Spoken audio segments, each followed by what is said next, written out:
Hi welcome to smart talk with Nisha. ഇന്നത്തെ നമ്മുടെ വിഷയം എന്ന് പറയുന്നത് എങ്ങനെയാണ് ഇൻകം ടാക്സ് ഡിപ്പാർട്ട്മെൻറ്റ് നമ്മുടെ ഇൻകം ട്രാക്ക് ചെയ്യുന്നത് എന്നുള്ളതാണ്. How the income tax department track our income. നമുക്ക് പലപ്പോഴും സംശയം തോന്നാറുണ്ട് അല്ലേ? നമ്മുടെ റിട്ടേൺ ഫയൽ ചെയ്യുന്നതിന് മുമ്പ് നമ്മൾ ബാങ്കിൽ നിന്ന് സ്റ്റേറ്റ്മെൻറ്റ് എടുക്കും. ആ ബാങ്ക് സ്റ്റേറ്റ്മെൻറ്റ് അവിടെ കൊണ്ടുപോയി കൊടുക്കുമ്പോൾ അതിനേക്കാൾ കൂടുതൽ ഇൻഫർമേഷൻ അവിടെ കിട്ടിക്കഴിഞ്ഞിരിക്കുന്നു. ഇൻകം ടാക്സിൻ്റെ നമ്മളുടെ പോർട്ടലിൽ കിട്ടിയിരിക്കുന്നു. പല ട്രാൻസാക്ഷൻസും നമ്മൾ വിചാരിച്ചിട്ട് പോലുമില്ല നമുക്ക് എങ്ങനെയാണ് ഇത് ഇവർക്ക് കിട്ടിയിട്ടുള്ളത് എന്ന് നമുക്ക് പലപ്പോഴും തോന്നാം. So how the income tax department is getting our records, financial records. മറക്കരുത്, ഒന്നുകൂടി ഞാൻ പറയാണ്, പലരും ചാനൽ വാച്ച് ചെയ്യുന്നുണ്ട്, പക്ഷേ ചാനൽ സബ്സ്ക്രൈബ് ചെയ്യാൻ മറന്നു പോകുന്നുണ്ട്. മറക്കാതെ ചാനൽ സബ്സ്ക്രൈബ് ചെയ്യണേ. അതേപോലെ തന്നെ ഷെയറും ചെയ്യണം. ആവശ്യമുള്ള നിങ്ങളുടെ ഫ്രണ്ട്സിനും റിലേറ്റീവ്സിനും ചാനലിൻ്റെ ലിങ്ക് ഷെയർ ചെയ്യണം. ഓക്കെ, വിഷയത്തിലേക്ക് വരാം. എങ്ങനെയാണ് ഇൻകം ടാക്സ് നമ്മുടെ ഇൻകം ട്രാക്ക് ചെയ്യുന്നത് എന്നല്ലേ? ഒന്ന്, ഇപ്പോഴത്തെ ലേറ്റസ്റ്റ് നമ്മൾ കേട്ടൊരു വിഷയമാണ് പ്രോജക്റ്റ് ഇൻസൈറ്റ് എന്ന് പറയുന്ന ഒരു ആർട്ടിഫിഷ്യൽ ഇൻ്റലിജൻസിൻ്റെ സഹായത്തോടു കൂടി ഒരു ഇൻകം നമ്മളൊരു ഇൻഡിവിജ്വലിന് അല്ലെങ്കിൽ business any of the assessees അവരെ 360 ഡിഗ്രിയിൽ അവരെ അസസ് ചെയ്തുകൊണ്ടേ ട്രാക്ക് ചെയ്തുകൊണ്ടേ ഇരിക്കുന്നുണ്ട്. അവരുടെ ഓരോ നീക്കങ്ങളും, നമ്മുടെ ഓരോരുത്തരുടെയും നീക്കങ്ങൾ ഈ പറയുന്ന ആർട്ടിഫിഷ്യൽ ഇൻ്റലിജൻസ് നമ്മളെ വാച്ച് ചെയ്യും. നമ്മുടെ എക്സ്പെൻസസ് നോക്കുന്നു. നമ്മളുടെ ഇൻകവും നമ്മുടെ എക്സ്പെൻസും തമ്മിൽ മിസ്മാച്ച്. നമ്മളാകെ ചെറിയൊരു ഇൻകേ കാണിച്ചിട്ടുള്ളൂ, പക്ഷെ നമ്മുടെ എക്സ്പെൻസസ് ഒക്കെ ഭയങ്കര ഹൈ ആണെന്നുണ്ടെങ്കിൽ മിസ്മാച്ച് കണ്ടു കഴിഞ്ഞാൽ അൽഗോരിതം അത് ചെക്ക് ചെയ്യും, അതിനെ ഹൈലൈറ്റ് ചെയ്യും, അത് അങ്ങനെ കണ്ടുപിടിക്കാൻ തുടങ്ങിയിരിക്കുന്നു. അത് ഇപ്പോഴത്തെ ലേറ്റസ്റ്റ് വേർഷൻ. ഇതിനു മുമ്പ് തന്നെ ഇൻകം ടാക്സ് ഡിപ്പാർട്ട്മെൻറ്റ് നമ്മുടെ ഇൻകം ട്രാക്ക് ചെയ്യാൻ പറ്റുന്നുണ്ട്. സോ ഏതൊക്കെ സോഴ്സിൽ നിന്നാണ് അവരത് ട്രാക്ക് ചെയ്തെടുക്കുന്നത്? 1. Pan, permanent account number. It's a 10-digit alphanumeric number, an ID number given by the Income Tax Department. Income tax department issue ചെയ്യുന്ന ഒരു നമ്പറാണ്. അവിടെ പേര് വെച്ചിട്ടെല്ലാം നമ്മൾ ഐഡൻറ്റിഫൈ ചെയ്യുന്ന ആ പാൻ നമ്പറാണ് നമ്മുടെ ഓരോരുത്തരും യുണീക്ക് ID എന്ന് പറയുന്ന പ്രൂഫ് ID. അപ്പോൾ ഇതിലേക്ക് നമ്മൾ പല ട്രാൻസാക്ഷൻസും ചെയ്യുമ്പോൾ നമ്മളോട് കോട്ട് ചെയ്യാൻ പറയാറുണ്ട് അല്ലേ? പാൻ നമ്പർ കോട്ട് ചെയ്യൂ എന്ന് പറഞ്ഞ് കോളം ഉണ്ടാവും. അപ്പോൾ നമ്മളവിടെ നമ്മുടെ പാൻ നമ്പർ കോട്ട് ചെയ്യുന്ന സമയത്ത് ആ ട്രാൻസാക്ഷൻ്റെ, ആ ഫൈനാൻഷ്യൽ ട്രാൻസാക്ഷൻ്റെ എൻറ്റയർ ഡീറ്റെയിൽസ് ഇൻകം ടാക്സ് ഡിപ്പാർട്ട്മെൻറ്റിൻ്റെ പോർട്ടലിലേക്ക് കയറിപ്പോവും, നമ്മുടെ ID-യിലേക്ക് അത് കയറിപ്പോവും. അപ്പോൾ നമ്മൾ പലപ്പോഴും വെറുതെയാണ്, നമ്മളൊരു പാൻ അത് കൊടുത്തിട്ടുണ്ടാവും.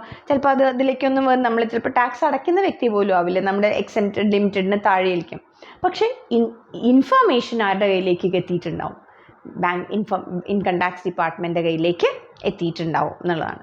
ഇപ്പോൾ നമ്മളൊരു ഗോൾഡ് വാങ്ങിക്കുകയാണ്, നമ്മൾ 2 lakhൻ്റെ മുകളിലൊക്കെ ഗോൾഡ് പർച്ചേസ് ഇപ്പോൾ ക്യാഷ് ഒന്നും സമ്മതിക്കില്ലേ, ഡിജിറ്റൽ ട്രാൻസാക്ഷന് ചെയ്യാം. അപ്പോൾ അവിടെ കോട്ട് ചെയ്യാൻ പറയും, പാൻ കോട്ട് ചെയ്യാൻ പറയും. നമ്മൾ ഭൂമി വിൽക്കുന്ന സമയത്ത് പാൻ കോട്ട് ചെയ്യാൻ പറയും. പല സ്ഥലത്തും പല ചെറിയ ട്രാൻസാക്ഷൻസ് നടക്കുമ്പോൾ പോലും എന്ത് ചെയ്യാൻ പറയാറുണ്ട്? പാൻ കോട്ട് ചെയ്യാൻ പറയാറുണ്ട്. So this is one of the way they get the information എന്നുള്ളതാണ്. പിന്നെ എങ്ങനെയാണ് അവർ ഈ ഇൻഫർമേഷൻ കളക്ട് ചെയ്യുന്നത്? The other ways is third party disclosure. That is very important.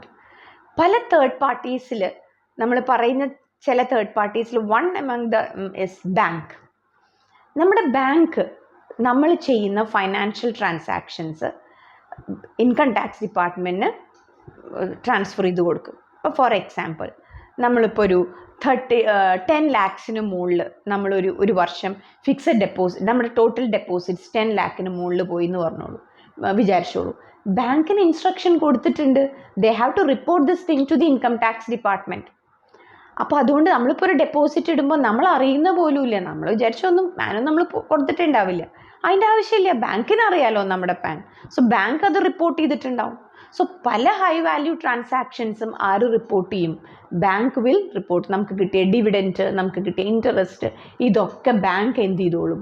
Report ചെയ്തോളും, ഇൻകം ടാക്സ് ഡിപ്പാർട്ട്മെൻറ്റിനെ അറിയിക്കും എന്നുള്ളത് തന്നെയാണ്. പിന്നെ ഒരു തേർഡ് പാർട്ടിയാണ് എംപ്ലോയർ. നമ്മുടെ എംപ്ലോയർ നമ്മുടെ TDS ഒക്കെ പിടിച്ചിട്ടുണ്ടാവും. സോ നമ്മുടെ സാലറി ഡീറ്റെയിൽസും കാര്യങ്ങളും ആര് കൊടുത്തിട്ടുണ്ടാവും? നമ്മുടെ എംപ്ലോയർ ഷെയർ ചെയ്തിട്ടുണ്ടാവും ഇൻകം ടാക്സ് ഡിപ്പാർട്ട്മെൻറ്റായിട്ട് എന്നുള്ളതാണ്. അതേപോലെ തന്നെയാണ് വേറൊരു തേർഡ് പാർട്ടിയാണ് പ്രോപ്പർട്ടി രജിസ്ട്രാർസ്.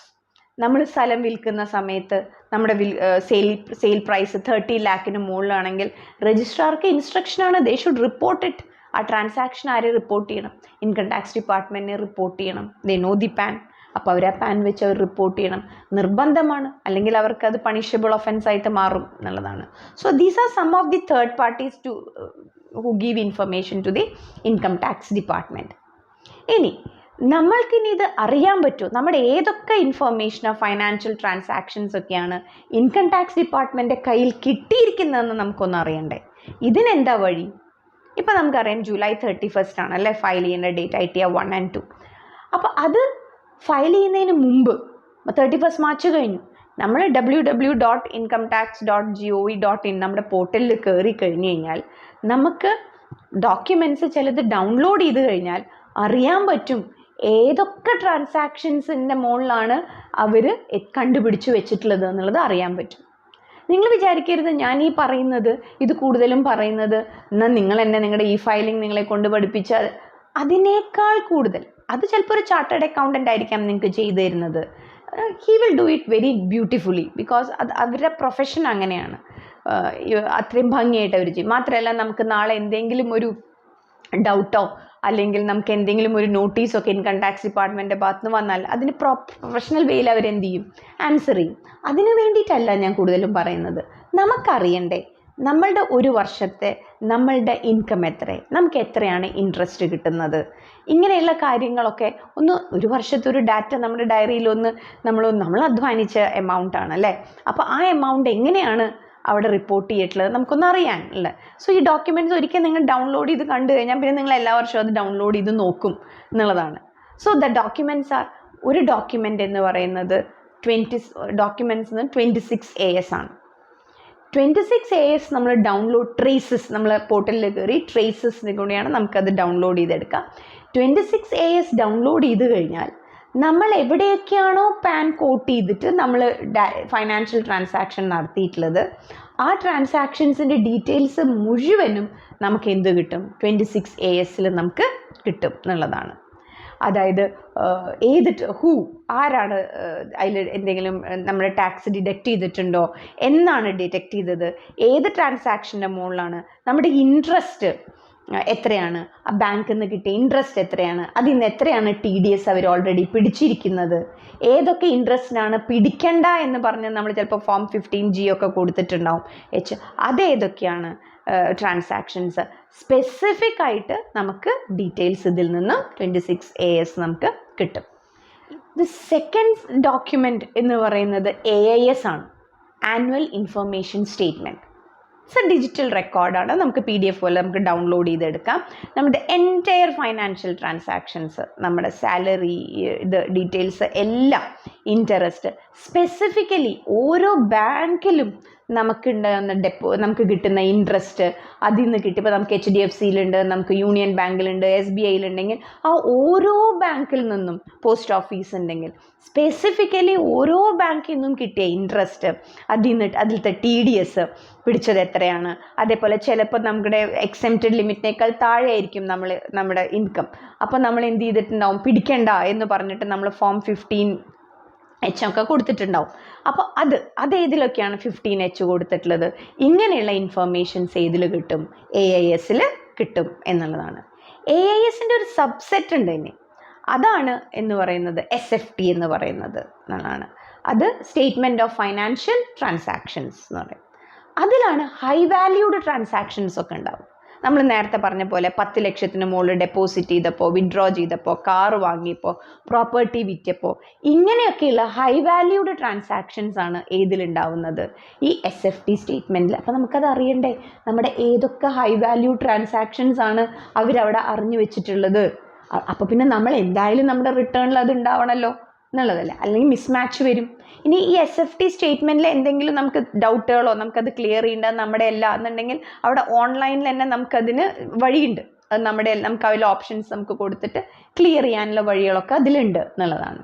അതൊക്കെ നമുക്ക് ഫയലിങ്ങിൻ്റെ സമയത്ത് നമ്മൾ മനസ്സിലാക്കാനുള്ളത്. എന്തായാലും SFTയിൽ ഹൈ വാല്യൂ ട്രാൻസാക്ഷൻസ് ആണ് അതിലുള്ളത് എന്നുള്ളതാണ്. പിന്നെ ഒരു സ്റ്റേറ്റ്മെൻ്റ് ആണ് TIS എന്നത്, ടാക്സ് പേയർ ഇൻഫർമേഷൻ സമ്മറി. ഇപ്പം നമ്മൾ ALS നമ്മൾ പറഞ്ഞു അല്ലേ, ഓരോ ബാങ്കിൻ്റെയും സ്പെസിഫിക് ആയിട്ട് കിട്ടുമെന്ന് പറഞ്ഞു. നമുക്ക് അങ്ങനെയൊന്നും വേണ്ട, ഒരു സമ്മറി മതി. മൊത്തം നമ്മുടെ ഇൻട്രസ്റ്റ് എത്ര കിട്ടി, നമ്മുടെ ഇൻകത്തിൻ്റെ ഒരു സമ്മറി സ്റ്റേറ്റ്മെൻറ്റ് മാത്രം നമുക്ക് മതി എന്നുണ്ടെങ്കിൽ നമുക്ക് ഏത് സ്റ്റേറ്റ്മെൻറ്റിൽ കിട്ടും? ഈ പറഞ്ഞ TIS സ്റ്റേറ്റ്മെൻറ്റിലേക്ക് നമുക്ക് കിട്ടും എന്നുള്ളതാണ്.